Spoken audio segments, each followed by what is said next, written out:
Now to Slovenia, where Natasa Pirc Musar, an independent candidate, has won the second round of the presidential election to become Slovenia's first ever female head of state. Pirc Musar secured around 54% of votes, defeating her right-wing rival and former foreign minister Andze Logar. Pirc Musar is a former presenter who went on to become a prominent lawyer and represented former US First Lady Melania Trump. By electing an independent candidate backed by the current center-left government, Slovenia has once again shown that it's moving away from its conservative past. The president-elect will replace Barut Pahor, who completed his 2 5-year terms in office. Pirc Musar has vowed to bridge the deep left-right divide in Slovenia and reiterated her support for Western Balkan countries' accession to the EU. Slovenia has a president who believes in the European Union, who believes in the democratic values on which the European Union was founded. And last but not least, the Slovenian constitution is based on these values. I sincerely believe that the other countries of the Western Balkans also have a place in the European Union. Slovenia has always supported the accession of these countries to the European Union. Recent events in the Western Balkans show that not everything is calm there. As the President of the Slovenian Republic, I will also do my best to communicate with the President of Kosovo and other presidents of the Western Balkan countries. Let's get more information about Slovenia's first female president-elect. I'm joined by Faris Kočar, who is a researcher at the Faculty of Political Sciences at the University of Ljubljana. Faris, great to have you on the show. What does Natasa Pirc Musar win mean for Slovenia and the region? And does this mean that Slovenia said no to any politicians that have any kind of links with far right and the previous government? First, I would like to thank you for having me here. Regarding what does this win actually means, I would say that the win means many things, but I would maybe like to focus on the societal and the political dimension of this win. So when it comes to this societal dimension or to the part of the society, I would say that Natasa Pirc Musar will become the first female president of Slovenia, meaning that the notion of the gender equality, particularly in terms of women holding important political posts, is becoming more and more mainstreamed in Slovenia.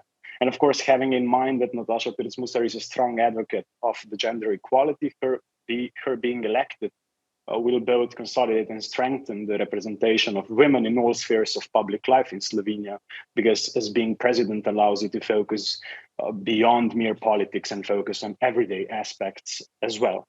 And regarding the political dimension, I would say that she's a rather untypical liberal for the Slovenian standards, because her views on economy or her views also when it comes to the societal dimension are more in line with the Western type of liberals than to the Eastern style of liberals. So we have here this new political thought as well within, so mainstreaming also the Western liberal perspective in Slovenia. And maybe to reflect upon the question posed for Logar, I would say that a great deal of votes in the second round went into this direction, because Natasa Pirc Musar also is not so popular among the left-wing voters due to her views on economy, for example, but also because of her wealth and certain actions when she was lawyer. So I would say that, of course, a part of the votes that went for Natasa Pirc Musar went directly against the politics of Janez Janša, Logar being, of course, involved in the party, not only in the party, but of course in the latest government as foreign minister. And just briefly, before we move on to other regional issues, being a former lawyer to the former US First Lady Melania Trump, how did that play among Slovenians in this election? I wouldn't say that we emphasize that. We emphasized more on her role as being the commissioner for public information, because she actually consolidated this commissioner of information office in Slovenia. And we focused more on this informational part. So what does she do for the GDPR? What does she do for the information, the private one and the public information as well? We didn't actually talk about her being a lawyer of Melania Trump or any other customers in that respect. Quite an impressive biography. I was just speaking to my team. She was a presenter, a lawyer. Now she is the president. What I want to know about her is how different will her approach be to regional issues when we compare it to Barut Pahor. She already said she's very interested in what's going on at the border between Kosovo and Serbia. She also said she's worried about the situation in Bosnia. So what does this mean? She will be focused on the Western Balkans and its issues? Yes, 2 or 3 days before the second round, she actually talked about the Western Balkans, and we could saw that she spoke about it more normatively than Pahor. But of course, because she's not a politician and she doesn't perceive the region through this political lens or this real political lens. She's more of an advocate for human rights, for the rule of law, for national minorities, things like that. So I would say that this could also reflect into how she will actually approach the region. But of course, she will, as she already said that many times, she will prolong this Brdo-Briuni process, as she believes that this is a great platform for a multilateral cooperation between the Western Balkan countries. So in essence, I would say that there are certain points that she will go actually further with the ideas of Pahor, and there are certain elements where she will maybe pursue more this EU approach, so this normative approach, putting a lot more emphasis on the rule of law, putting a lot more emphasis to the human rights of minorities. So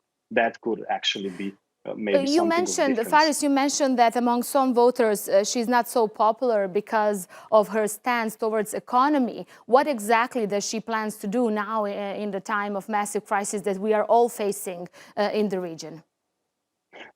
Nothing, because she's president and she has, of course, limited capabilities. But what I'm saying is that she's familiar with the principles of the liberal market. She actually, as you mentioned, she was a lawyer of a private company. She doesn't shy away from the private dimension of the economy, right? So in that regard, she actually does not put in the forefront the idea that the state should regulate every business, or the state should have different types of companies. In that regard, she's more Western liberals, for example, like Dutch liberals or German liberals. That's what I was trying to emphasize. She's not like Eastern liberal, having, of course, the societal dimension in the forefront when it comes to human rights and things like that, but also in terms of the economy, she actually promotes the liberal market as well. One Ljubljana resident said following the elections and the results, she said, I think it's time for Slovenia to have a female president.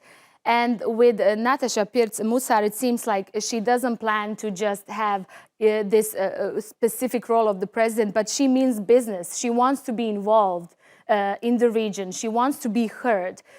Just in 2 days, she was quoted everywhere in regional media, which is not usually the case for Slovenia's president, but it's usually the case for the prime ministers.